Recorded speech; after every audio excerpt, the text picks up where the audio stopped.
नमस्कार, देश न्यूज में आपका स्वागत है। मैं हूं आपके साथ सूरज पाठक और आप देख रहे हैं हमारा खास कार्यक्रम जिसमें हम बात करने वाले हैं मध्य प्रदेश विधानसभा चुनाव के लिए कांग्रेस ने 144 प्रत्याशियों की सूची जारी कर दी है। मध्य प्रदेश विधानसभा चुनाव के लिए कांग्रेस ने 144 उम्मीदवारों की पहली सूची जारी की है और 96 विधायकों में से लगभग 70 विधायकों को फिर से मौका दिया गया है। आपको बता दें कि कमलनाथ छिंदवाड़ा से चुनाव लड़ेंगे। कांतिलाल भूरिया की जगह उनके बेटे विक्रांत भूरिया को टिकट दिया गया है और पूर्व विधानसभा अध्यक्ष नर्मदा प्रसाद प्रजापति का टिकट काटा गया है और कांग्रेस ने गोटेगांव से पूर्व विधायक और पूर्व विधानसभा अध्यक्ष एनपी प्रजापति का टिकट काट दिया है और उनकी जगह शेखर चौधरी को प्रत्याशी बनाया गया है। कटंगी विधायक टामलाल सहारे का टिकट काट करके पूर्व सांसद बोध सिंह भगत को टिकट दिया गया और गुन्नौर से जो विधायक शिवदयाल बागरी की जगह जीवनलाल सिद्धार्थ को टिकट दिया गया। भगवानपुरा में भी निर्दलीय विधायक केदार डाबर और झाबुआ में वर्तमान विधायक कांतिलाल भूरिया की जगह उनके बेटे विक्रांत भूरिया को उम्मीदवार बनाया गया है।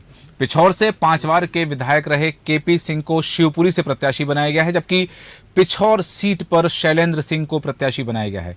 शिवराज सिंह चौहान के सामने टीवी एक्टर को मैदान में उतारा गया है। बुधनी विधानसभा सीट से मुख्यमंत्री शिवराज सिंह चौहान के सामने विक्रम मस्ताल को टिकट दिया गया है। बुधनी के रहने वाले विक्रम मस्ताल टीवी सीरियल में एक्टर रहे हैं। उन्होंने 2008 में रामायण सीरियल में हनुमान का किरदार निभाया था।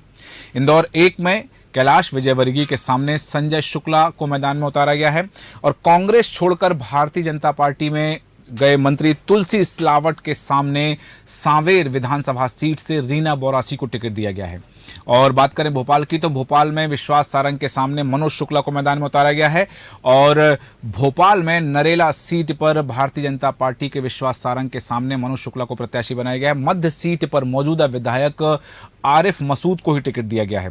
बैरसिया में पिछला चुनाव हार चुकी जयश्री हरिकिरण को फिर से प्रत्याशी बनाया गया है और खरगोन जिले की भगवानपुरा सीट से निर्दलीय विधायक केदार डाबर को कांग्रेस ने टिकट दिया है। आपको बता दें कि केदार डाबर ने पिछला चुनाव जीतने के बाद कांग्रेस को समर्थन दिया था और कांग्रेस ने जो सूची जारी की है उस सूची में 39 ओबीसी वर्ग के प्रत्याशी हैं, एससी वर्ग के 22 प्रत्याशी हैं और एसटी वर्ग के 30 प्रत्याशियों को मैदान में उतारा है। 144 में से 65 टिकट 50 साल से कम उम्र को लोगों को दिया गया है। कहा जा सकता है कि कांग्रेस ने युवाओं को ज्यादा समय मौका दिया गया है और 50 साल से कम उम्र के जो प्रत्याशी हैं वो 65 ऐसे प्रत्याशी हैं जो जिनकी उम्र 50 साल से कम है। ओबीसी वर्ग के 39 प्रत्याशी हैं और अनुसूचित जाति वर्ग के 22 और अनुसूचित जनजाति वर्ग के 30 उम्मीदवारों के नामों की घोषणा की गई है।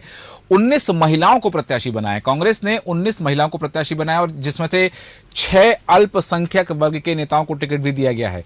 19 महिलाओं के बाद 6 अल्पसंख्यक वर्ग के नेताओं को टिकट दिया गया और 5 जैन समुदाय के लोग हैं जिसमें से 1 मुस्लिम समुदाय के लोगों को टिकट दिया गया। आपको बता दें कि मध्य प्रदेश के गृह मंत्री डॉक्टर नरोत्तम मिश्रा के सामने अवधेश नायक को टिकट दिया गया है। दतिया में भारतीय जनता पार्टी के गृह मंत्री डॉक्टर नरोत्तम मिश्रा के सामने अवधेश नायक को मैदान में उतारा है और अवधेश भारतीय जनता पार्टी की सरकार में राज्य मंत्री का दर्जा प्राप्त राज्य मंत्री रहे हैं और सिंधिया के साथ भारतीय जनता पार्टी में गए और फिर कांग्रेस में वापस लौटे बैजनाथ यादव को कोलारस से प्रत्याशी बनाया गया है। यहां से भारतीय जनता पार्टी से कांग्रेस में शामिल हुए वीरेंद्र रघुवंशी को टिकट मिलने की उम्मीद थी लेकिन उनको यहां से टिकट नहीं मिली। सुर्खी से परिवहन मंत्री गोविंद सिंह राजपूत के सामने जनपद अध्यक्ष नीरज शर्मा को प्रत्याशी बनाया गया है और नरियावली विधानसभा की बात करें तो यहां से कांग्रेस ने अपने पूर्व मंत्री सुरेंद्र चौधरी पर ही दांव लगाया है। हारे हुए नेताओं को भी कांग्रेस ने टिकट दिया है। विजयपुर से पूर्व विधायक रामनिवास रावत को उम्मीदवार घोषित किया गया है और जौरा में उपचुनाव हारे पंकज उपाध्याय को फिर से मौका दिया गया है। अटेर विधानसभा में पूर्व विधायक हेमंत कटारे को टिकट दिया गया है। हालांकि महगांव से जब चुनाव लड़े थे हेमंत कटारे तो उस समय वो चुनाव हार गए थे और महगांव में नेता प्रतिपक्ष डॉक्टर गोविंद सिंह के भांजे राहुल भदौरिया को प्रत्याशी बनाया गया है। गुना जिले की बमोरी सीट की बात करें तो यहां पर पूर्व मंत्री कन्हैयालाल अग्रवाल के बेटे ऋषि अग्रवाल को प्रत्याशी बनाया गया है। कन्हैयालाल पिछला चुनाव भारतीय जनता पार्टी के महेंद्र सिंह सिसोदिया से हार गए थे। मुंगावली सीट पर भाजपा के पूर्व विधायक रहे स्वर्गीय राव देशराज सिंह यादव के बेटे राव यादवेंद्र सिंह को उम्मीदवार बनाया गया है। बसपा से चुनाव लड़े नेताओं को भी प्रत्याशी बनाया गया है। ग्वालियर सीट पर बहुजन समाज पार्टी से पिछला चुनाव लड़े साहब सिंह गुर्जर को प्रत्याशी बनाया गया है और भांडेर से पूर्व विधायक फूल सिंह बरैया को टिकट दिया गया है। पोहरी सीट पर पिछला उपचुनाव लड़े कैलाश कुशवाहा को दोबारा टिकट दिया गया है और शिवपुरी जिले की पिछौर सीट पर केपी सिंह की जगह शैलेंद्र सिंह को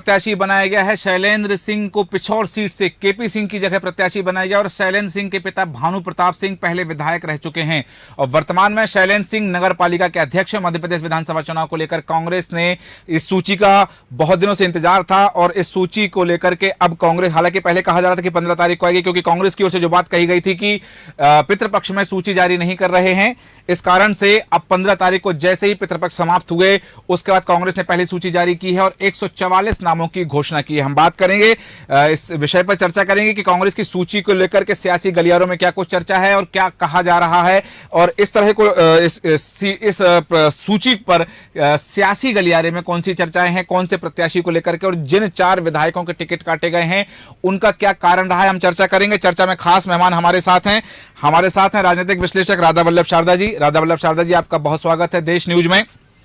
और साथ ही हमारे साथ है राजनीतिक विश्लेषक दिनेश निगम जी। दिनेश निगम जी, आपका भी स्वागत करते हैं। और हमारे साथ हैं आम आदमी पार्टी के प्रवक्ता परमिंदर कौर जी। परमिंदर जी, आपका भी स्वागत करते हैं। और सबसे पहले राधा वल्लभ शारदा जी, आपके पास आना चाहूंगा। कांग्रेस ने 144 लोगों की प्रत्याशियों की जो सूची जारी की, उसमें 4 विधायकों के टिकट काटे गए हैं। कुछ ऐसे नाम हैं जो भाजपा से कांग्रेस में आए हैं। कांग्रेस की इस बहुप्रतीक्षित सूची का यही जो था, यही सामने आना था या कुछ और हो सकता था? पाठक जी, मेरा कहना ये है जी कि दल बदल की राजनीति अभी से नहीं है जी। मध्य प्रदेश में जब राजमाता विजय राजे सिंधिया थी जी, उस समय ये दल बदल की राजनीति शुरू हुई जी। उसके पहले छुटपुट होती थी लेकिन थोक में तब हुई जी। तो अब हर आदमी ये सोचता है कि मुझे मौका मिले जी। और मौका किससे, जैसे आपसे मौका नहीं मिला तो मेरे पास आ जाएगा, मुझसे नहीं मिलेगा तो दिनेश जी के पास चले जाएंगे जी। तो जिसके पास मौका मिलेगा उसको जी। और जहाँ संभावनाएं होती है हाँ। आदमी उस तरफ दौड़ लगाता है जी। तो ये आना जाना जो है ये कोई नई परंपरा नहीं है। अगर कुछ लोग इधर से उधर गए हैं, उधर से इधर आए हैं तो कोई खास बात नहीं है जी। सही कहा आपने कि ये दल बदल की राजनीति तो होती रही है, लेकिन यहाँ पर दिनेश निगम जी, आपके पास आना चाहूंगा। और जो बात सामने आ रही है कि कांग्रेस ने 4 विधायकों के टिकट काटे हैं, क्या कारण हो सकते हैं कि 4 विधायकों के टिकट काटे हैं? देखिए, क्या है कि आपको मालूम होगा कि कांग्रेस के जो प्रमुख हैं कमलनाथ जी, इन्होंने बहुत पहले से एक बात की घोषणा करी थी कि हम सर्वे कराएंगे, सर्वे के आधार पे देखेंगे कि वहाँ किसकी क्या पोजीशन है। हाँ। हमारे साथ जुड़े हुए जो दावेदार लोग हैं उनमें से किसको चुनाव लड़ाया जा सकता है, किसको जिताया जा सकता है, ये सब जो है पहले से तय था। और उन्होंने जो इस तरह से सर्वे कराया कमलनाथ जी ने, अधिकतर जो 140 अपनी सीटें डिक्लेयर करी हैं अभी कांग्रेस ने, अगर आप उसमें देखें सूरज जी, तो आप पाएंगे उसमें, हेलो जी बिल्कुल, आपकी आवाज आ रही है। मैं ये कह रहा था कि कमलनाथ जी ने बहुत पहले जो घोषणा करी थी, उस घोषणा में उन्होंने स्पष्ट किया था कि निश्चित हम जो है पूरे सर्वे के आधार पे जीतने वाले प्रत्याशी को चुनाव मैदान में उतारेंगे जी। जो 140 लोगों की सूची आई है जी, उसमें अधिकतर अगर आप देखें हाँ। तो सर्वे के आधार पे जो नाम अपन मीडिया में कई बार छप चुके थे हाँ। कि इनको संभावना है टिकट मिलेगी हाँ। अधिकतर नाम वो सामने आए हैं और उनको टिकट मिली हाँ। रहा सवाल दल बदल का, तो हाँ। दल बदल में जैसा हमारे आदरणीय ने कहा, दादा जी ने कि ये तो परंपरा बहुत पहले से चली आई है और हर आदमी चाहता है कि चुनाव में हमको टिकट मिले जी। क्या होता है कि देखिए, जो ये बड़ी पार्टियां, जो राष्ट्रीय स्तर की पार्टियां हैं, कांग्रेस और भारतीय जनता पार्टी जी, ये समुद्र टाइप पार्टियां हो गई हैं। हाँ। इनके यहाँ अथाह कार्यकर्ताओं की फौज है। अब उस कार्यकर्ताओं में हर आदमी को तो मोबिलाइज नहीं किया जा सकता, कोई भी दल नहीं कर सकता। हाँ। तो एक संयम होना चाहिए। मेरा एक सुझाव है ऐसे लोगों से कि देखिए, संयम रखें। इस बार अगर आपको मौका नहीं मिला तो हो सकता है अगले बार आपको मौका पार्टी दे। ये आप इस दल से जाकर के उस दल में अगर आप जाते हैं और आपको टिकट उस दल ने दे देती है, ये प्रत्याशी घोषित कर देती है, हाँ। तो आप सोचते होंगे कि हम चुनाव फाइट कर लेंगे। तो मेरा अपना मानना ये है, हाँ। कि नहीं, वो चुनाव फाइट करने में उसको बहुत सी दिक्कतें आती हैं। उसका कारण क्या है कि जिस दल में वो जाता है वहां के कार्यकर्ता निराश होते हैं। हाँ। उनमें एक अपने ऐसी भावना पैदा होती है कि यार ये आ गया तो बताओ, शारदा जी की टिकट रह गई, हमने तो शारदा जी के लिए प्रयास किया था। हाँ। तो क्या होता है, वो दिल से काम नहीं कर पाता। तो अगर आप रिजल्ट उठा करके 40 साल का रिजल्ट उठा के देखे, 41 साल का जो 22 साल का मेरा अनुभव है, तो वो यही बताता है कि जो इस तरह से लोग आते हैं, हाँ। इक्का दुक्का ही विजय प्राप्त कर पाते हैं। बहुत कम परसेंटेज में ऐसे लोग होते हैं जो विजय प्राप्त कर पाते हैं, बाकी सबको हार का मुंह देखना पड़ता है। बिल्कुल, ये चीजें जरूर सामने आती हैं कि जहां जहां दल बदल की राजनीति होती है तो वहां वो पूरी मेहनत से, पूरी लगन के साथ वो चीजें नहीं हो पाती, क्योंकि कभी वो एक दूसरे के विरोध में भी रहे तो एक दूसरे के समर्थन में आने में थोड़ा समय तो लग जाता है। अब वापस आऊंगा आपके पास में। परविंदर कौर जी, आपसे जानना चाहूंगा कि आम आदमी पार्टी ने जो रणनीति बनाई थी चुनाव लड़ने के लिए, भारतीय जनता पार्टी ने लगातार 4 सूचियां जारी की, 136 प्रत्याशी मैदान में उतारे, और कांग्रेस ने अब 144 लोगों की सूची जारी कर दी। आम आदमी पार्टी भी अपनी सूची जारी कर चुकी है कुछ सीटों के लिए। तो यहां पर क्या अब कांग्रेस की सूची आ जाने के बाद में देखा जाएगा तो आम आदमी पार्टी को अपनी रणनीति परिवर्तन करना पड़ेगा क्या? जो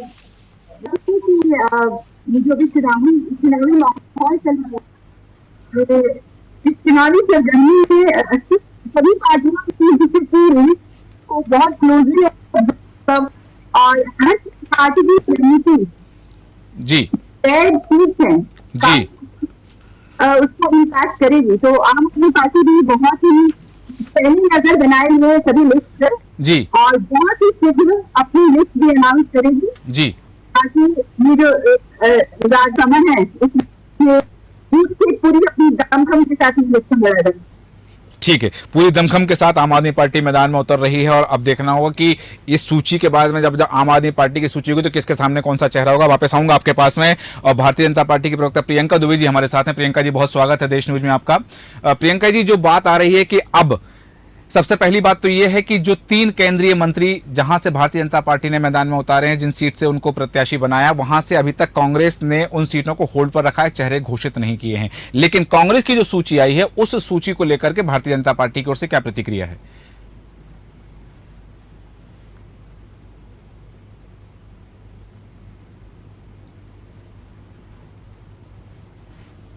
वैसा ही होगा। तो इनकी जो सूची है जी, वो मोस्टली रिपीटेड सूची है। जैसे हम कह सकते हैं कि खोदा पहाड़ों निकली चोइया वाला हाल है। अच्छा, इनकी जो सूची घोषित हुई है उसमें विधायकों का दबाव स्पष्ट दिखता है। उन्होंने बिलिंग जो इनके पुराने जो विधायक रहे हैं जी, उनको इन्होंने रिपीट किया है। और उससे भी बड़ी बात यह है कि आश्चर्य होता है कि महिला सम्मान का दम करने वाली कांग्रेस जी, उसमें 7 से 8 विधायक इन्होंने वही रिपीट किए जिनके ऊपर महिला संबंधी अपराध कायम है। हाँ। यह जो महिलाओं से संबंधित हमेशा शर्मनाक बयानबाजी करते आए हैं जी, और उन्होंने उसी को ही रिपीट कर दिया है।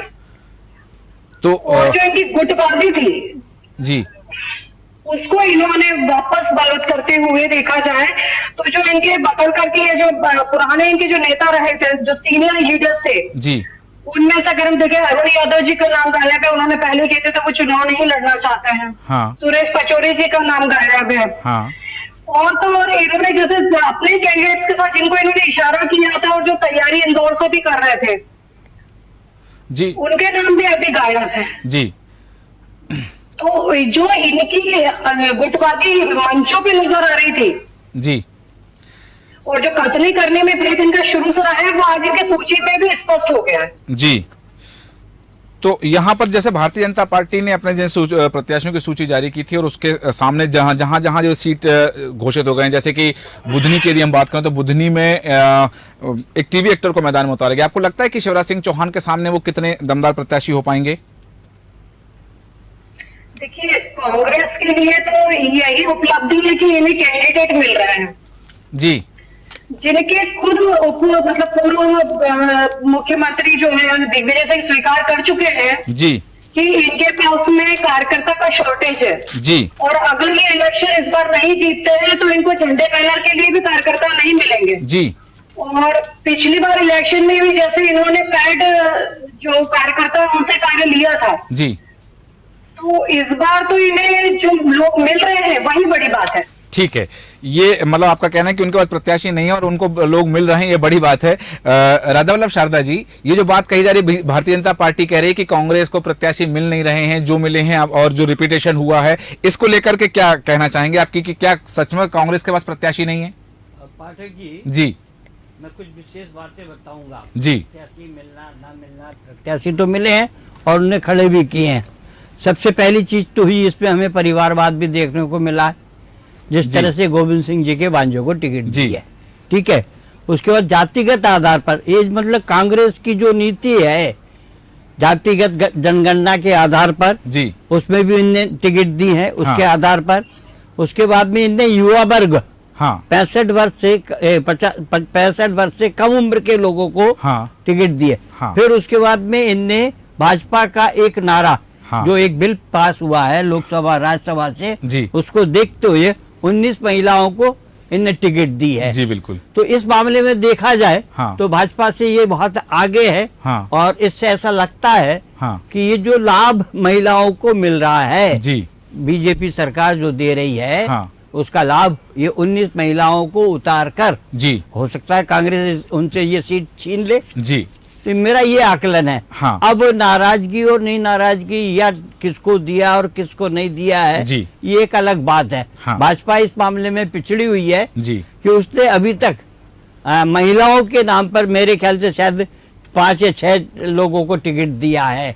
अब ये जो दूसरी ये सूची जो आएगी हो सकता है इसमें भाजपा इनसे आगे भी निकल सकती है, महिलाओं को टिकट दे सकती है, ST SC वर्ग के लोगों को। तो मेरा कहना ये है जी, कि हम समाज को बांट क्यों रहे हैं जातिगत जनगणना के आधार पर जी। बिल्कुल। ये जो टिकट जैसे कहते हैं ना, ST को ये दे दिया, SC को ये दे दिया, अरे भाई इस चीज को खत्म करो, हम सब एक हो जाएं और जो अच्छा प्रत्याशी है जिसने अपने क्षेत्र में काम किया जी। अब बड़ा अफसोस होता है जी, कि हम अखबार वाले हैं देखते हैं कहीं कोई विधायक चुन के पिछले 5 साल से बैठा है जी, तो मेरे ख्याल से उसको गांव के ही लोग पूरे नहीं पहचान पाते, कारण जी, कि उसकी राजधानी तक दौड़ रहती है। वो बस सिर्फ काम में लग जाता है कि मुझे विकास के नाम पर जो काम है वो ये अगर हम ये कहें कांग्रेस या बीजेपी के विधायकों ने विकास कराया है तो मैं इससे कहीं सहमत नहीं हूँ। मैं इन सब विकास के जो काम हुए हैं वो इनकी रणनीति के तहत, बीजेपी की रणनीति जो दिल्ली से चली है उसके तहत विकास के काम हुए हैं जी। अब विकास के आधार पर जी, अगर आप जनता वोट देती है तो बीजेपी की विजय मैं अवश्य मानता हूँ, सरकार अगली बीजेपी की ही बनेगी। अच्छा, मेरा अपना सर्वे जो है जी, उसके हिसाब से 135 के लगभग बीजेपी की कैंडिडेट जीत रहे हैं। अच्छा, अब ये अभी हमारा बहुत पहले का आकलन है, समय आते आते तक कितना परिवर्तन होता है जी। बिल्कुल, उसको हम नहीं कह सकते कि कितने आएंगे। बिल्कुल सही, आपने सही कहा है कि चूंकि आचार संहिता लगी है तो देश न्यूज का भी सर्वे है, लेकिन अभी हम जारी नहीं कर सकते वो आंकड़े, हम मतदान के बाद जारी करेंगे कि क्या है देश न्यूज का सर्वे। जैसा आपने बताया कि यदि इस तरह से, अब चूंकि सारी चीजें डिपेंड करती हैं रणनीति पर कि क्या रणनीति होती है। वापस आऊंगा आपके पास में, लेकिन मैं आना चाहूंगा परमिंदर जी आपके पास में, जो महिला आरक्षण की बात चल रही है, जैसा कि अभी कहा गया भारतीय जनता पार्टी की जो सूचियां आई हैं उसमें महिलाओं को स्थान दिया गया और इन्होंने अभी कांग्रेस की सूची में 19 महिलाओं को जो स्थान दिया गया है, तो आपको लगता है कि आम आदमी पार्टी भी महिलाओं को वरीयता देगी? मैं कहना चाहूंगी कि सारी राजनीतिक पार्टियों की जी और चलने में फर्क है। जहाँ एक बिल पारित वंदन अधिनियम जहाँ 30% रिजर्वेशन की बात होती है महिलाओं को लिस्ट देखिए हाँ। जो अनाउंस हुई है, 20% कम महिलाओं को दी गई। जी। अगर वाकई प्रतिबद्ध हो महिला की तरह, ज्यादा नाम होने चाहिए थी लिस्ट में। अच्छा। आम आदमी पार्टी की बच्चा हाँ। एक महिला है, हाँ। लिस्ट में हम ऐसा पूरा उम्मीद है कि पार्टी महिलाओं को सही रिप्रेजेंटेशन दे, जी, महिलाओं के हाथ सशक्त करेगी और उनको चुनावी समय में उतारेगी। जी। तो यहाँ महिलाओं को वरीयता दी जाएगी, जैसा कि आप कह रही हैं कि यहाँ महिलाओं को हम वरीयता देंगे। यहाँ अब आपके पास वापस आऊंगा, लेकिन दिनेश निगम जी आपके पास आना चाह रहा हूँ कि ये जो बात आ रही है, कांग्रेस ने बहुत सारी सीटें रिपीट की हैं। हालांकि भारतीय जनता पार्टी की जो चौथी सूची थी 57 लोगों की, उसमें से लगभग सारे नाम वही थे जो पहले से उस सीट पर हैं।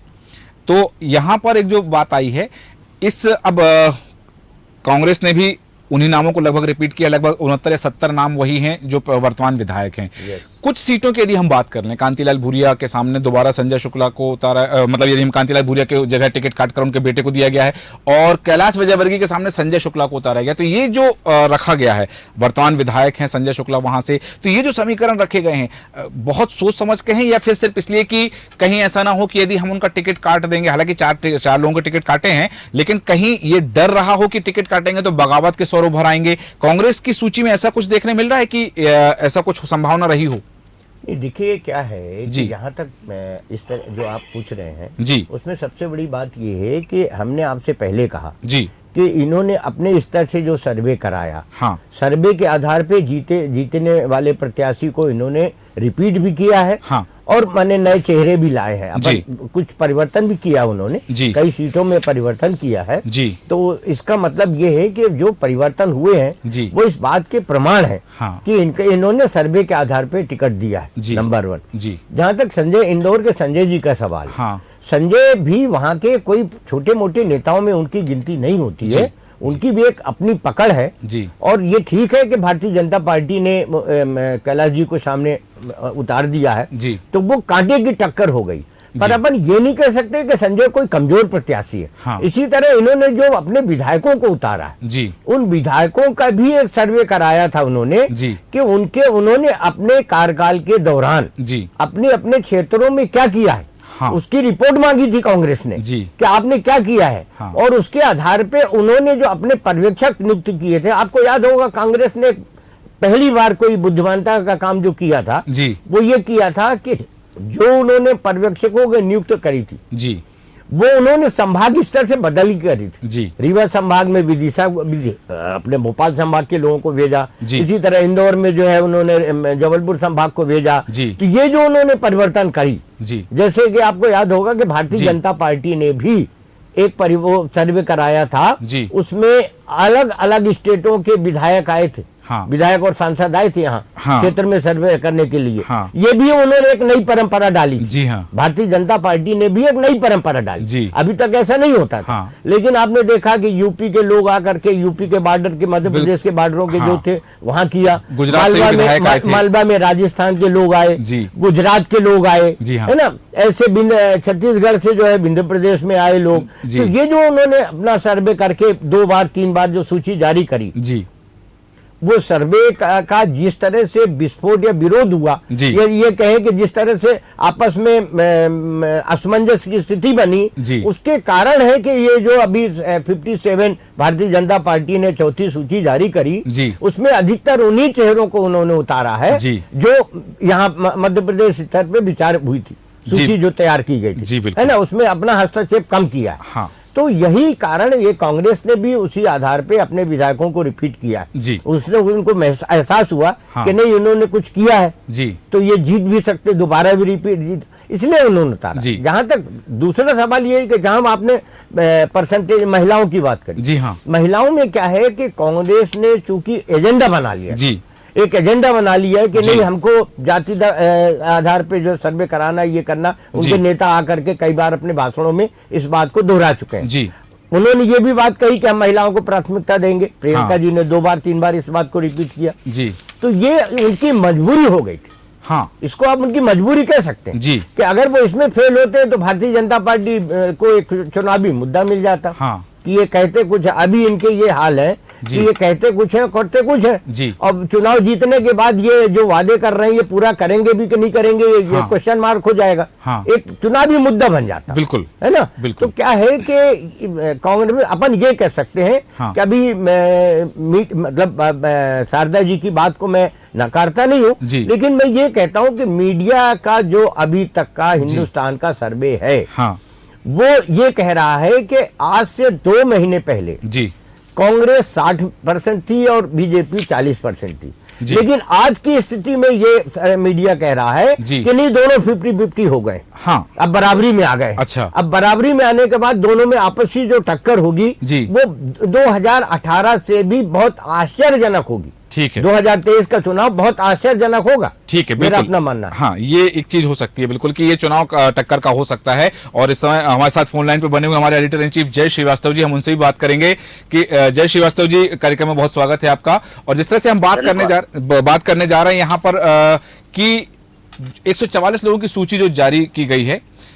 इसमें कांतिलाल भूरिया की जगह उनके बेटे को टिकट दिया गया, विक्रांत भूरिया टिकट लड़ेंगे। पूर्व विधानसभा अध्यक्ष नर्मदा प्रसाद प्रजापति का टिकट काटा गया और कांग्रेस ने गोटेगांव से पूर्व विधायक और विधानसभा अध्यक्ष का टिकट काट करके उनकी जगह शेखर चौधरी को प्रत्याशी बनाया। साथ ही कटंगी विधायक टामलाल सहारे का टिकट काट करके पूर्व सांसद बोध सिंह भगत को टिकट दिया है और गुन्नौर से विधायक शिवदयाल बागरी की जगह जीवनलाल सिद्धार्थ को मैदान में उतारा और भगवानपुरा में निर्दलीय विधायक केदार डावर को मैदान में उतारा गया है। केदार डावर ने 2018 में कांग्रेस को समर्थन दिया था। तो इन 4 विधायकों के टिकट कटने पर क्या संभावना हो सकती है कि सर्वे रिपोर्ट खराब आई थी या फिर यहां इनके लिए कुछ और सोच के रखा है पार्टी ने? देखिए, इस लिस्ट को देखने के बाद यदि बहुत बारीक नजर से देखा जाए तो ये आसानी से समझा जा सकता है कि इसमें कमलनाथ की बिल्कुल नहीं चली जी। ये लिस्ट पूरी तरह से दिग्विजय सिंह की लिस्ट है। दिग्विजय सिंह इसमें हावी है। आप मालवा, निमाड़, मध्य क्षेत्र, चंबल, पूरे क्षेत्र में आप देखेंगे जितने भी दिग्विजय सिंह के लोग हैं उनको सारे लोगों को टिकट दे दिया गया और सर्वे कराया है कमलनाथ ने। सर्वे का इसका कोई असर नहीं है क्योंकि जिन विधायकों के एंटी इनकन्वेंसी है उनके टिकट काटा जाना चाहिए था, लेकिन उनके टिकट नहीं काटा गया। 144 में से केवल 4 टिकट अभी मजबूरी में काटा। अपने जो कटंगी के नाम में सबसे पहले लूंगा जी। कटंगी से जो भारतीय जनता पार्टी से आके बोध सिंह भगत को टिकट दिया गया है। ये बोध सिंह भगत एक बार भारतीय जनता पार्टी से विधायक और एक बार सांसद रहे हैं। ये पिछले 19 में जब चुनाव हुआ और इनको टिकट नहीं दिया गया तो ये यहाँ पर निर्दलीय चुनाव लड़े। तभी से ये भारतीय जनता पार्टी छोड़ने का मन और कांग्रेस में जाने का मन बना लिया था। और ऐसे स्थिति में मुझे ये लगता है कि आज जो लिस्ट जारी हुई और उसमें बोध सिंह भगत के कारण से ही वहां से टिकट काटा गया है जी। तो मैं 2-3 चीजें स्पष्ट बता देना चाहूंगा जी कि इसमें वो नाम है। अब जैसे कि जो पुराने लोग जो आपने नरेंद्र नाहटा का नाम इसमें मिलेगा। आपके बड़े स्तर पे जो पहले दिग्विजय सिंह के कार्यकाल में मंत्री रहे हैं, उसके बाद आप देखिए एनपी प्रजापति का नाम काटना जरूर आश्चर्यजनक है क्योंकि एनपी प्रजापति यहाँ बड़े नेताओं में गिने जाते हैं और वहां से जिनको टिकट दिया गया है वो एनपी प्रजापति से बड़े नेता नहीं है। यहाँ निश्चित रूप से हो सकता है कि इनको जो जिनको टिकट दिया गया है वो हो सकता है कि कुछ ना कुछ जो है कारण से या सर्वे रिपोर्ट के कारण से उनको दिया गया है, ऐसा नहीं लगता है। लगता है कि इनके व्यक्तिगत कोई जो देशता है, व्यक्तिगत जो लड़ाई है आपस में, वहां से ये सतत ये समाचार आ रहा था कि इस बार एनपी प्रजापति को टिकट नहीं दिया जाएगा। दूसरा यही है मुकेश नायक को टिकट मिला है पवई से जी। ये भी दिग्विजय सिंह जो है जो कार्यकाल में मंत्री रहे हैं और एक बार हार चुके हैं, वहां युवा नेताओं के लिए बार बार ये रिपोर्ट आ रहा था कि मुकेश नायक की स्थिति ठीक नहीं है। मैं कुछ सीटों के विषय में मैं जानकारी देना चाहूंगा कि कटंगी के बारे में जो भारतीय जनता पार्टी ने जिसको उम्मीदवार बनाया ये बोध सिंह भगत के सामने जो लड़ने वाले हैं उनकी स्थिति इस समय इतना स्ट्रांग है क्योंकि वो भी निर्दलीय उम्मीदवार बनने के लिए फॉर्म भरा था 2018 में जी। लेकिन शिवराज सिंह के कहने पे उन्होंने न केवल अपने फॉर्म उठाया बल्कि उस समय ही शिवराज ने कमिटमेंट किया था कि अगले चुनाव में तुमको यहाँ से टिकट देंगे, तैयारी करो जी। ये तभी से तैयारी कर रहे थे और माना ये जा रहा है कि बहुत स्ट्रांग कैंडिडेट है जी। मैं एक बहुत अच्छी बात मैं आपको बताना चाहूंगा। मनावर सीट से जो खबर आ रहा है कि खबर ये है कि वहां से जो हीरालाल अलावा है जी, उनका टिकट होल्ड कर दिया गया। हाँ। इसके पीछे का कारण ये है कि हीरालाल अलावा 28 टिकट मांग रहे थे यहाँ कि पूरे मध्य प्रदेश में आदिवासियों के लिए 47 सीटें आरक्षित है, तो मुझे 28 सीट वो चाहिए जो आदिवासियों के और मेरे टीम में काम करते हैं, इससे कांग्रेस को फायदा मिलेगा। लेकिन एक भी टिकट ना देते हुए बल्कि हीरालाल अलावा का भी टिकट उसमें होल्ड कर दिया गया। हाँ। सूचना ये मिली है कि अभी इसी बात को नाराज होकर हीरालाल अलावा ने 4 टिकट जयेश के लिए अलग अलग क्षेत्रों में घोषणा कर दी है और 2-3 दिन में वो 46 सीटों की 46 सीटें और 16 वो सीटें हैं जो जिसमें प्रभाव आदिवासी डालते हैं। तो ऐसा कुल मिला के लगभग 62 सीटों पे वो उम्मीदवार उतारने के लिए तैयारी कर चुके हैं। एक और बड़ी खबर मैं आपको दे रहा हूँ कि मनावर धर्मपुरी से जब टिकट नहीं मिला और गजेंद्र सिंह राजूखेड़ी जो सांसद रहे हैं वो शायद आज कांग्रेस छोड़कर भारतीय जनता पार्टी ज्वाइन करने वाले हैं जी।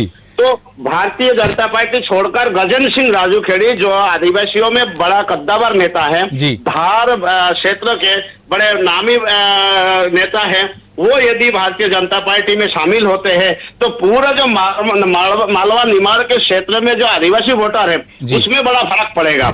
यही वो निर्णायक होगा कि यदि मान के चलिए गजेंद्र सिंह राजूखेड़ी आज कांग्रेस छोड़ के भारतीय जनता पार्टी में शामिल हो जाते हैं और जयेश ने अगर मान के चलिए कि 60 टिकटों की घोषणा कर देते हैं तो निश्चित रूप से पूरे प्रदेश से कांग्रेस के जो आदिवासी वोट पिछले बार जो बहुत अच्छा परफॉर्मेंस मिला था कांग्रेस के प्रति उन्होंने आस्था दिखाई थी तो पूरी तरह से सफाया हो जाएगा और कांग्रेस के लिए ये सोचनीय बात होगी। बिल्कुल। दूसरा ये बताना चाहूंगा कि जिस प्रकार से आज की स्थिति जी दीपक जोशी को भी होल्ड कर दिया गया है। हाँ। जिस गरम जोशी के साथ में दीपक जोशी को लिया था, दीपक जोशी चिल्ला के बोल रहे थे कि मैं बुद्धनी से चुनाव लड़ूंगा, हाँ। शिवराज को हराऊंगा, वो टाई फिश हो गया और देखने को मिल रहा है कि उनको जहां से लड़ना चाह रहे थे हटपिपलिया से हाँ। वहां से भी उनको टिकट ना देकर किसी और उम्मीदवार को उतार दिया गया है।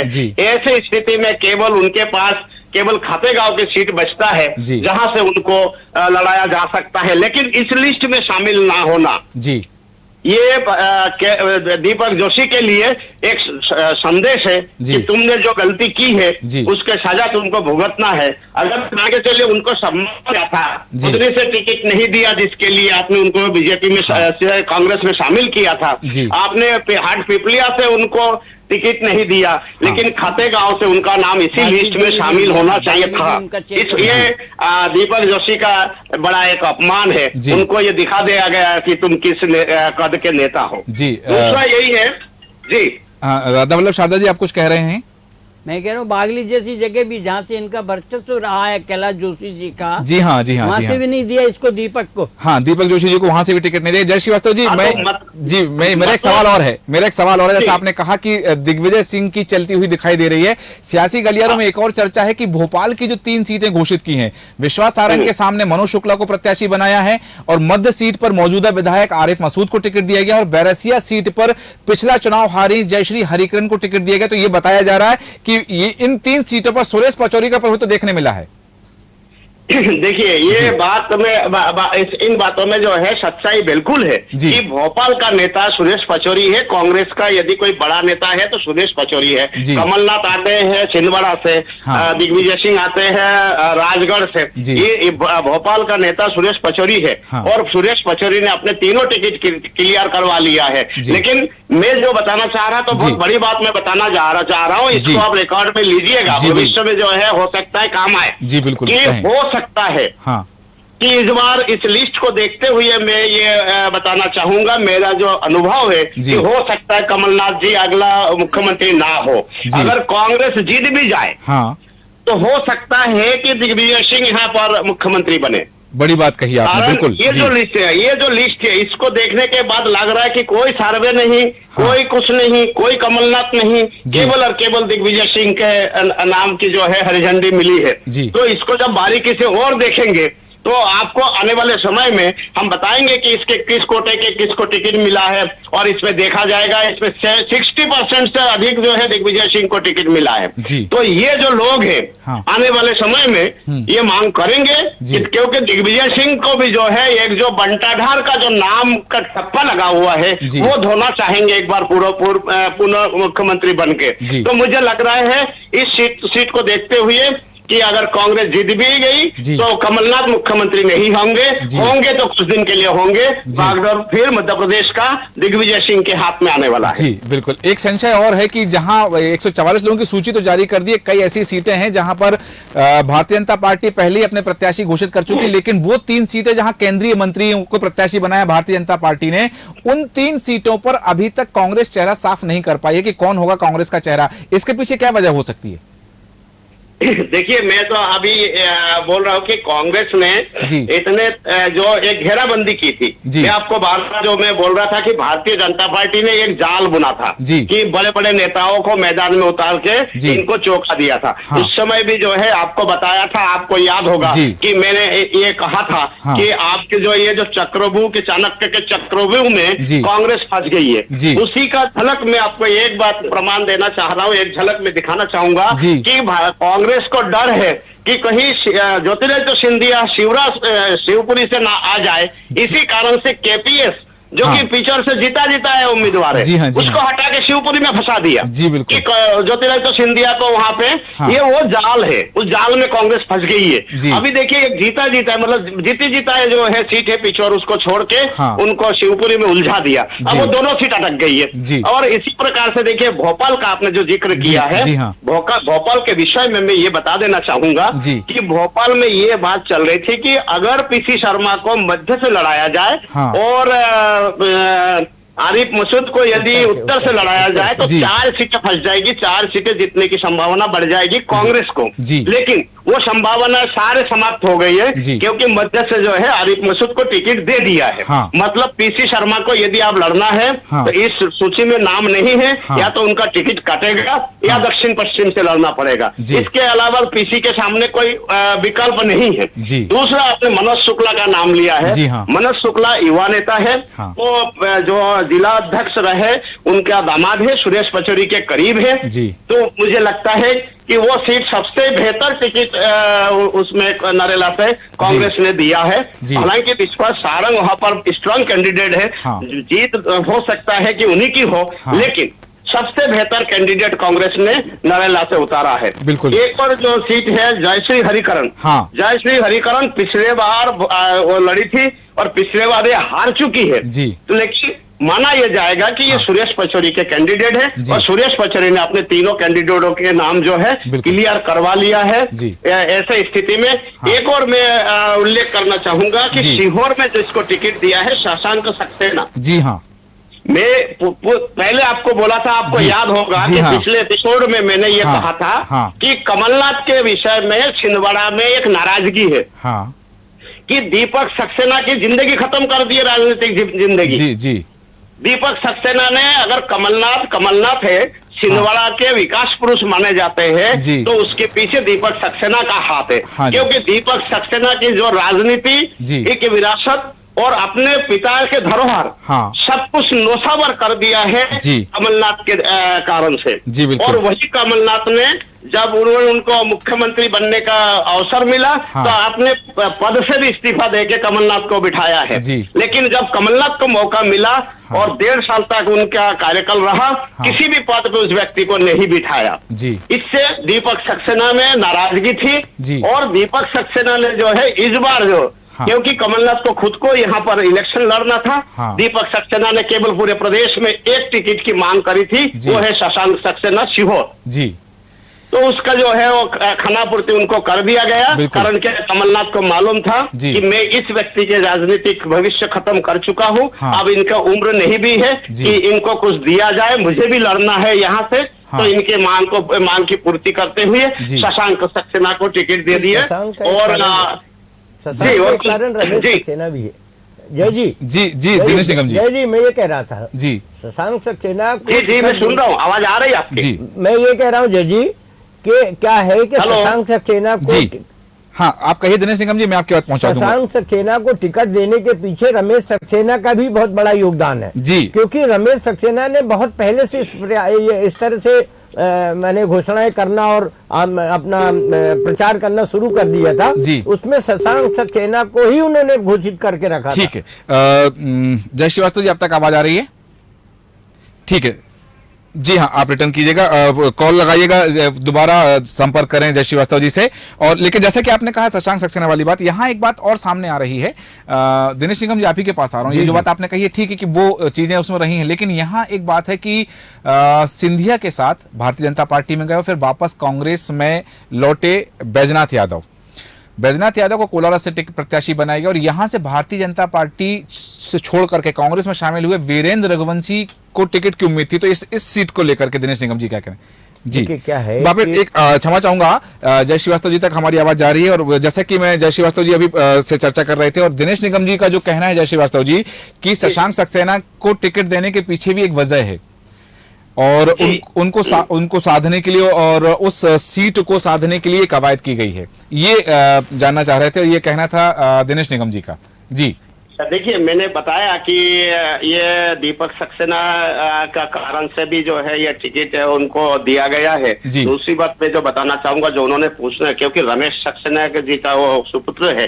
रमेश सक्सेना जी वहाँ के कद्दावर नेता है। रमेश सक्सेना जी भारतीय जनता पार्टी, कांग्रेस में और निर्दलीय तीनों में वो जीत चुके हैं। इसी कारण से जो है उनके अब आयु के कारण से उनके बजाय उनके पुत्र को टिकट दिया गया है। तो मुझे लगता है कि उस टिकट में हो सकता है कि या कोई विशेष कोई जानकारी यदि दिनेश निगम जी को है तो प्लीज वो बताए ताकि हमारे नॉलेज में भी आए। जी क्या है कि रमेश सक्सेना जी ने बहुत पहले कांग्रेस में दिग्विजय सिंह से जब मुलाकात करी थी, आपको याद होगा, आज से 5-6 महीने पहले की बात है। भास्कर और पत्रिका में भी एक वो छपा था कि रमेश की जगह शशांक, रमेश की जगह शशांक जी श्योर। और वो उसी समय से वो शशांक जो है फील्ड में प्रयास करना शुरू कर दिया था। मैंने प्रत्यक्ष रूप से 1-2 बार वहां जब जाना हुआ मुझे गणेश जी के दर्शन करने इसमें तो मैंने खुद शशांक जी से जब चर्चा करी तो उन्होंने कहा कि नहीं, इस बार चुनाव मैं ही लड़ूंगा और कांग्रेस से ही लड़ूंगा। ऐसा उन्होंने 6 महीने पहले की बात बता रहा हूँ मैं आपको, कांग्रेस से ही लड़ूंगा। और पापा पूरी तरह से प्रयास कर लिए हैं। पापा को आश्वस्त कर दिया गया है कि नहीं, आप उसको तैयार करो, उसको फील्ड में भेजो। ये 5 महीने पहले की, जय जी 5-6 महीने पहले की बात। जी जय श्रीवास्तव जी, जैसा कि एक बात आपको बताना चाहूंगा जी कि आपने एक जिक्र किया है, बहुत अच्छा वो टॉपिक है जी, केदार डाबर। हाँ, केदार डाबर के जो पिताजी है वो चिड़ाभाई डाबर वहाँ के उस क्षेत्र के बड़े नेता रहे जी, और दिग्विजय सिंह के टाइम पे उनके बहुत नजदीक रहे। हाँ।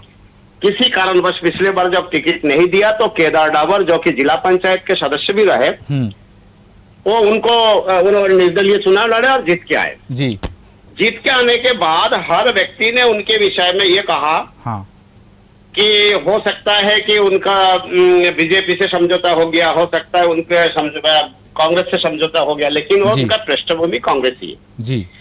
इस बार उनको टिकट दिया गया है। दिग्विजय सिंह ने जो है, दिग्विजय सिंह का ही वो टिकट है। हाँ। पिछले बार जो है सार्वे का नाम बताते हुए दिग्विजय सिंह के बात नहीं माने थे कमलनाथ ने। हाँ। इसी कारण से उनको टिकट नहीं मिला। दूसरा एक और टिकट है ये आपका भिकन गांव से झूमा सोलंकी। हाँ। झूमा सोलंकी के जो जीजा है जी, वो वहां पर विधायक हुआ करते थे। हाँ। और वो उनके जब वो जाने के बाद, उनके मृत्यु के बाद झुमा सोलंकी वहां से चुनाव लड़ती है। हाँ। भिकन गांव में ये भी जो है दिग्विजय सिंह के उस समय एक समीकरण जो निमाड़ का चलता था, सुभाष यादव वर्सेस दिग्विजय सिंह जी। उस समय दिग्विजय सिंह के कोटे में रवि जोशी टिकट मिला खरगोन से। हाँ। चिड़ाभाई डाबर, उनके बेटे को केदार डाबर को टिकट मिला जी। झुमा सोलंकी, वो दिग्विजय सिंह के कोटे से टिकट मिला। हाँ। सचिन यादव केवल एकमात्र ऐसे टिकट है जो दिग्विजय सिंह के कोटे का नहीं है जी। एक और नाम आपने बड़वा से टिकट मिला नरेंद्र पटेल को। हाँ। नरेंद्र पटेल या जिला पंचायत के चुनाव तक भी हार चुके हैं। हाँ। कभी चुनाव लड़े नहीं है जी।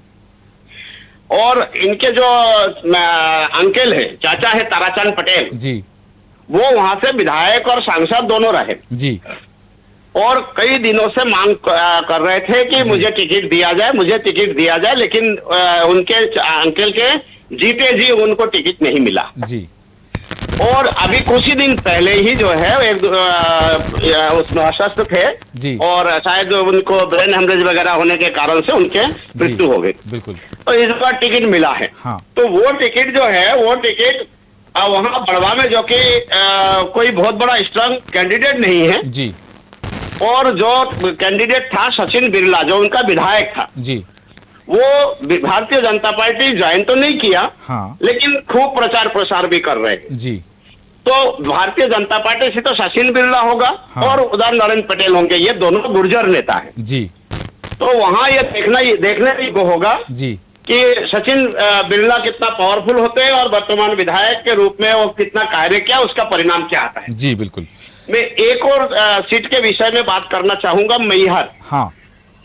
मैहर सीट से हाँ। नारायण त्रिपाठी कल बीजेपी से इस्तीफा दे चुके हैं। जी हाँ। सूचना यह है कि शायद आज ही वो कांग्रेस ज्वाइन करेंगे। अपनी पूरी पार्टी का विलय कर देंगे, वो जो उन्होंने पार्टी का गठन किया था। विलय तो नहीं करेंगे, विलय नहीं करेंगे। उनके स्ट्रेटजी ये हो सकती है जी कि इस बार हमारे पार्टी में कोई दम नहीं है, हाँ, कोई तैयारी नहीं है, इस बार कांग्रेस से टिकट लेके लड़ लिया जाए जी, और अगली बार इसका जो है भरपूर तैयारी के साथ में अपनी पार्टी के बैनर तले चुनाव लड़ा जाए। ठीक है। तो हो सकता है कि अगले लिस्ट में मैहर से उनका नाम हो। ठीक। मैं जो एक बात बताना चाह रहा था जी, उस बार ध्यान रखिएगा, परिवार से ही इनके 5-6 टिकट मिल चुका है दिग्विजय सिंह के। हाँ, और अपनी पुरानी टीम और नई टीम हाँ, दोनों को मिला के लगभग सारे बड़े नेताओं को उन्होंने टिकट दिलाने में सक्षम रहे। बिल्कुल। तो मुझे ऐसा लगता है कि मैंने 93 का इलेक्शन को बहुत बारीकी से देखा है। उस समय दिग्विजय सिंह कुछ भी नहीं थे। दिग्विजय सिंह प्रदेश अध्यक्ष थे यहाँ पे केवल जी, और सब ये बोल रहे थे कि सुभाष यादव मुख्यमंत्री बनने वाले हैं। हाँ, दल बल सहित लेके आ भी गए थे। जी हाँ, जैसे इस बार कमलनाथ का फाइनल है। हाँ, लेकिन अंततः जो है विधायकों ने मांग की कि नहीं, हम सुभाष यादव को ये नहीं करेंगे, हम दिग्विजय सिंह को चाहते हैं जी, और दिग्विजय सिंह मुख्यमंत्री बने। मैं एक जगह टोकूंगा आपको जरा सा। जी जी, दादा वल्लभ एक मिनट, वो चीज दोहराने वाले हैं। मैं ये बोलना चाह रहा हूँ कि वो दोहराने वाले हैं। जी, दिग्विजय सिंह अपने मुंह से कुछ नहीं कहेंगे, हाँ, लेकिन उनके विधायक इस बार छोड़ेंगे नहीं। अच्छा, मुझे ऐसा लगता है कि जब बारी आएगी, और जो सूचना यहाँ तक है हाँ, कि प्रियंका गांधी जो कि यहाँ के बागडोर संभाले हुए है, हाँ, प्रियंका गांधी कमलनाथ से नाराज है। ठीक।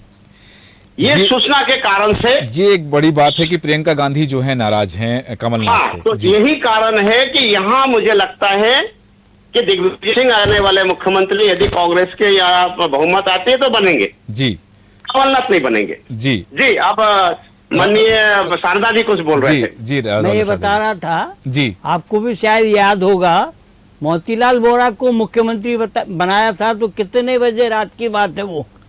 हाँ, और उसके पहले कौन थे? बिल्कुल। तो कांग्रेस में कब क्या हो जाएगा जी, किसका पल्ला भारी होगा और किसका कम हो जाएगा, हाँ, कुछ मैंने जो देखा इतने साल में जी, उससे अंदाज यही लगता है जी, कि कोई भरोसा नहीं है कि कौन मुख्यमंत्री बनेगा और कौन नहीं बनेगा। हाँ, इसके पहले भी राजस्थान में देख लीजिएगा, हाँ, आपका छत्तीसगढ़ में देख लीजिएगा क्या स्थिति बनी थी।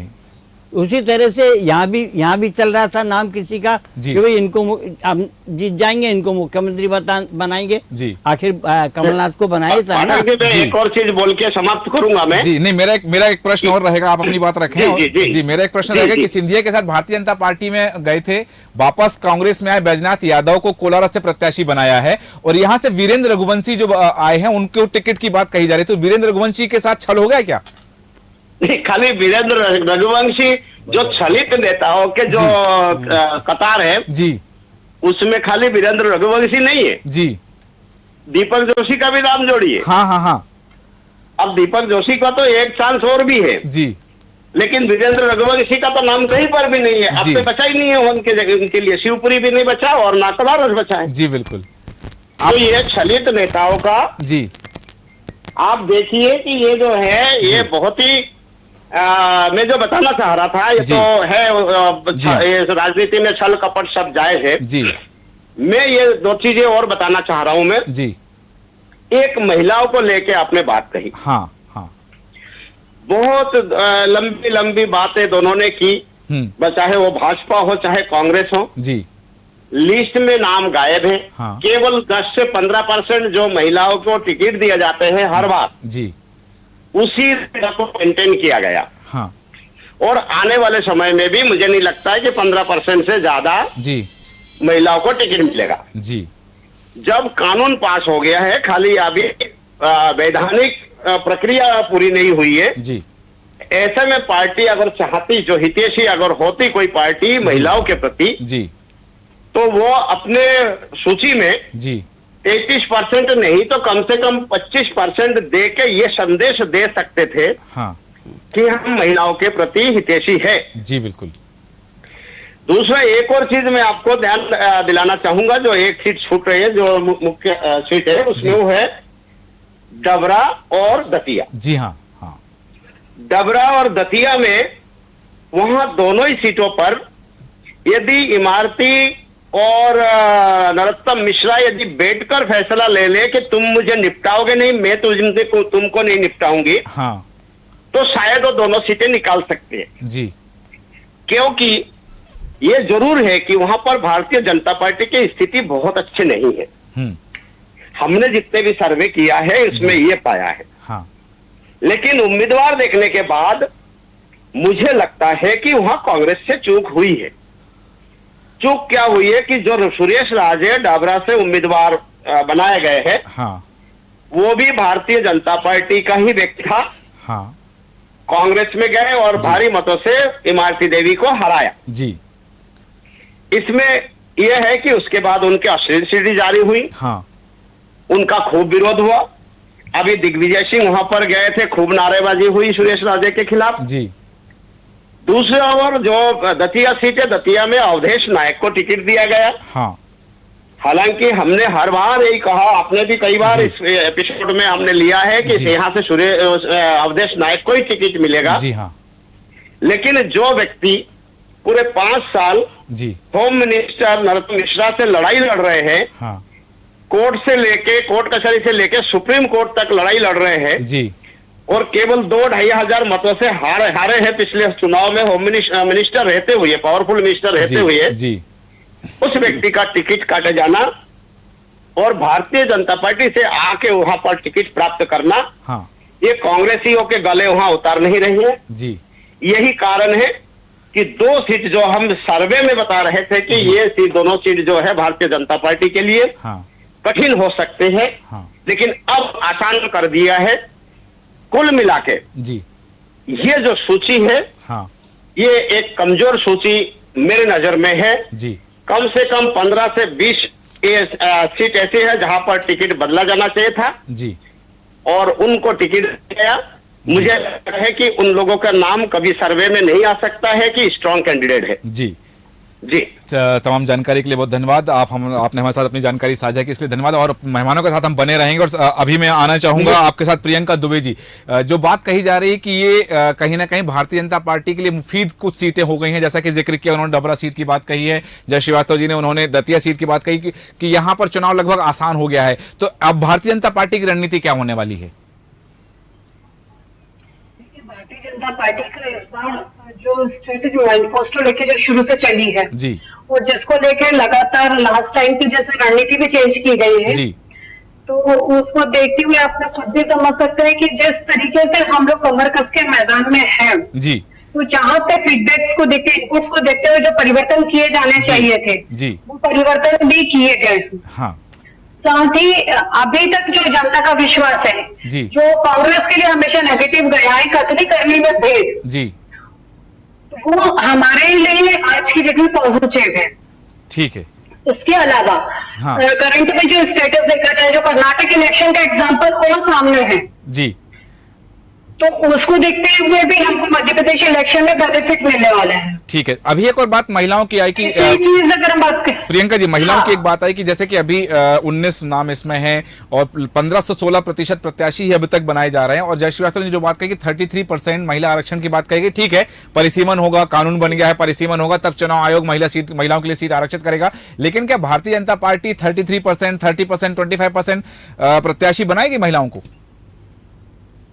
देखिए, अभी तक जो सूचियां आई है 136 नाम की जी, तो मैं भी शॉक्ड थी जब शारदा सर ने बोले कि सिर्फ 5-6 नाम है, तो मैंने कहा ये तो 39 की जो लिस्ट आई थी उसी में 5 नाम थे। लगभग 11 नाम है, बिल्कुल 16 नाम, 11 से 16 के बीच नाम है। जी जी, 11-16 के बीच में नाम है, और वो टोटल 136 के में अगर हम देखा जाए तो तो अभी जो 94 नाम अभी बाकी है, तो उसमें हमें विश्वास है कि जैसे कि प्रीति पाठक जैसे नए कैंडिडेट्स लाए गए हैं, अगर महिला जागरूकता और सतर्कता से देखा जाएगा जी, और जो सर्वे अनुसार नाम आ रहे हैं, तो हो सकता है कि आगे भी महिलाओं के और भी नाम 94 की जो सूची बाकी है उसमें हो। जी, ठीक है। और कोशिश यही की गई कि जिस हिसाब से जन जागरण किया गया है, महिला प्रत्याशी इस बार ज्यादा रहेंगे पिछली बार से। ठीक है। और इसके अलावा मेरे ख्याल से आप लोग भी सहमत होंगे कि जब अटल जी भी सरकार में थे या उसके अलावा भी, तो 11 मिनिस्टर्स हमारे यहाँ से महिला रह चुकी है। तो महिलाओं को सम्मान देने में भाजपा सदैव अग्रणी रही है। ठीक है। तो मुझे लगता है कि अभी जो सूची आने वाली है उसमें और प्रतिशत बढ़ेगा। बिल्कुल ठीक है। आपके पास आना चाहूंगा परमिंदर जी की कांग्रेस की सूची को लेकर के जो बात चल रहा है, हालांकि कहा जा रहा है कि कितनी दमदार कितनी मजबूत सूची है, ये इसके तो परिणाम देखेंगे जब चुनाव के परिणाम आएंगे, मतदान हो जाएगा उसके बाद में। लेकिन आम आदमी पार्टी इन प्रत्याशियों को अपने लिए, कांग्रेस के प्रत्याशियों को कितनी बड़ी चुनौती मानती है जिन्हें कांग्रेस ने मैदान में उतारा है? मुझे लगता है कि जनता परिवर्तन के लिए ये सभी को पता है जी। तो कांग्रेस आश्वस्त है कि परिवर्तन बीजेपी कांग्रेस के पास नहीं जाए जी। तो अगर जमीनी स्तर पर भी सुबुगाहट सुने जी तो बहुत सारे लोग विकल्प रूप में केवल कांग्रेस को नहीं जी को भी देखते हैं जी, जिसको मीडिया भी इग्नोर करता है और बड़ी पार्टियां भी इग्नोर करती हैं। समय आने वाला समय बताएगा जी, के बारे में बात नहीं की जाएगी जी, इम्पोर्टेंट रोल प्ले करने वाला हो सकती है।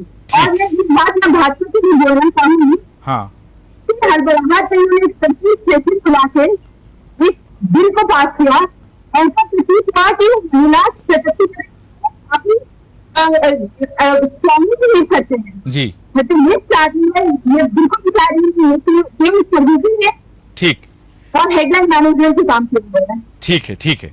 जैसा कि आपने कहा कि ठीक है, अब जो चीजें सामने आएंगी उसको लेकर के तो रणनीति सबकी बनती है। दिनेश निगम जी, आपके पास आना चाह रहा हूं कि ये कहा जा रहा है कि इस सूची को लेकर कांग्रेस मैदान में कब तक और कितनी टिक पाएगी? देखिए, क्या है कि कांग्रेस टिक पाएगी या नहीं टिक पाएगी जी, ये तो परिणाम बताएंगे जी, है ना, 3 दिसंबर के बाद जी।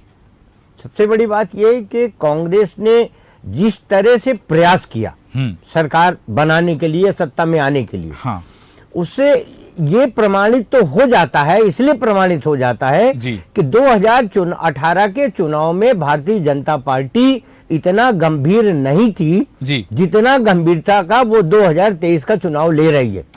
ये इस बात के कहीं ना कहीं संकेत हैं कि कांग्रेस के से उनको चोट मिलेगी, ये प्रमाणित हो गया है। ठीक है, ये सबसे बड़ा उदाहरण है सूरज जी, अगर आप देखें तो है ना, कि कांग्रेस के सर्वे, कांग्रेस ने सर्वे किए, जो कुछ भी किया है कांग्रेस ने किस स्तर से प्रयास किया सरकार में पहुंचने के लिए, कांग्रेस की अंदरूनी बात है। लेकिन कांग्रेस ने ये साबित तो कर दिया कि हम सरकार के नजदीक पहुंच रहे हैं, इसीलिए भारतीय जनता पार्टी इतना गंभीर हुई।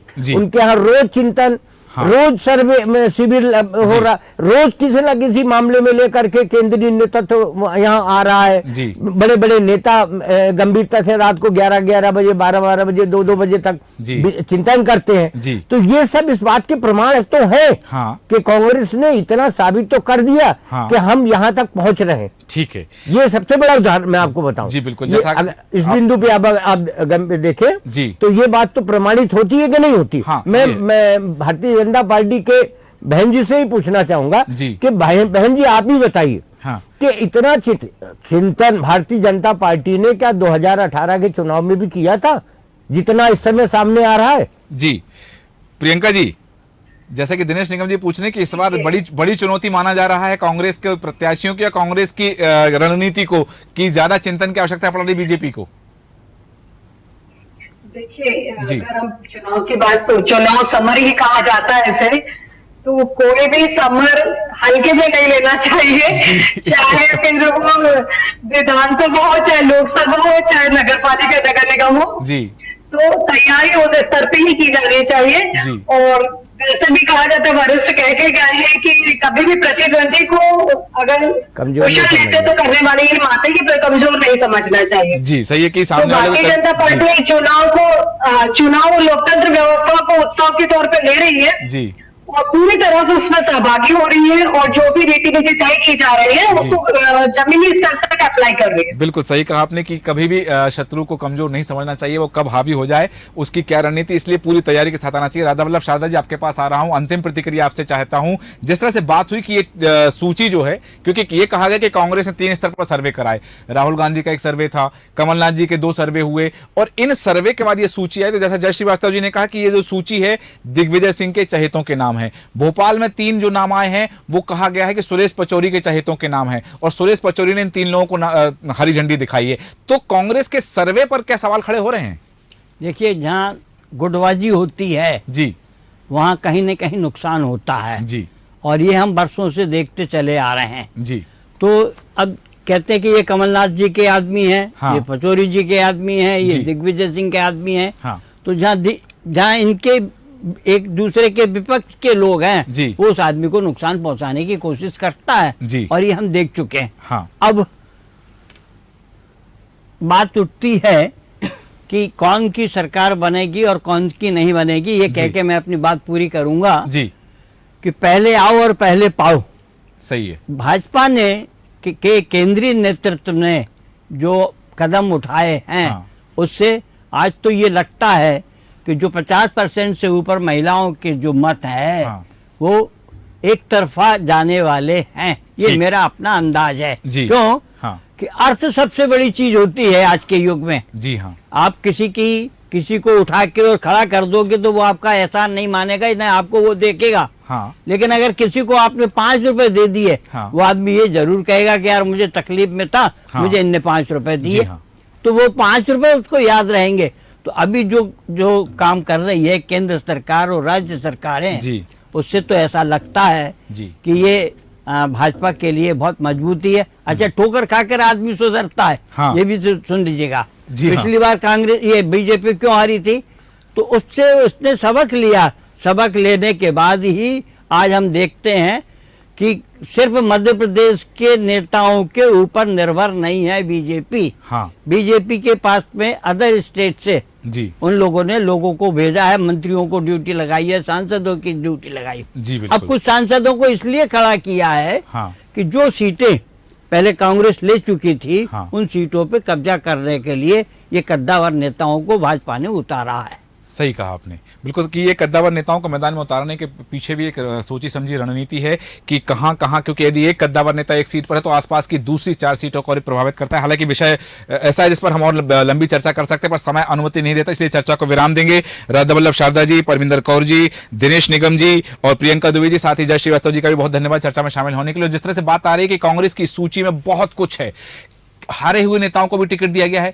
विजयपुर में पूर्व विधायक रामनिवास रावत को उम्मीदवार बनाया है। जौरा में उपचुनाव हारे पंकज उपाध्याय को मौका दिया गया है। अटेर में भी पूर्व विधायक हेमंत कटारे को मौका दिया गया है। महगांव में डॉक्टर नेता प्रतिपक्ष जो डॉक्टर गोविंद सिंह हैं, उनके भांजे राहुल भदौरिया को प्रत्याशी बनाया गया। बहुत कुछ है कि इस सीट को देखने के बाद में क्या भारतीय जनता पार्टी की रणनीति में क्या क्या बदलाव होगा। और अगली सूची, जैसा कहा जा रहा है कि आज एक सूची आई है और 16 और 17 तारीख को कांग्रेस की 2 सूचियां और आनी है, जिनमें पूरे 230 सीटों के नाम फाइनल हो चुके होंगे। आज 144 के हुए हैं। दूसरी और तीसरी सूची की भी उम्मीद है कि सोमवार और मंगलवार को कांग्रेस की दूसरी और तीसरी सूची भी आने वाली है। उस सूची में क्या होता है यह देखना दिलचस्प होगा। हमारे आज के खास कार्यक्रम में इतना ही। आप बन रहे हैं देश न्यूज के साथ। नमस्कार।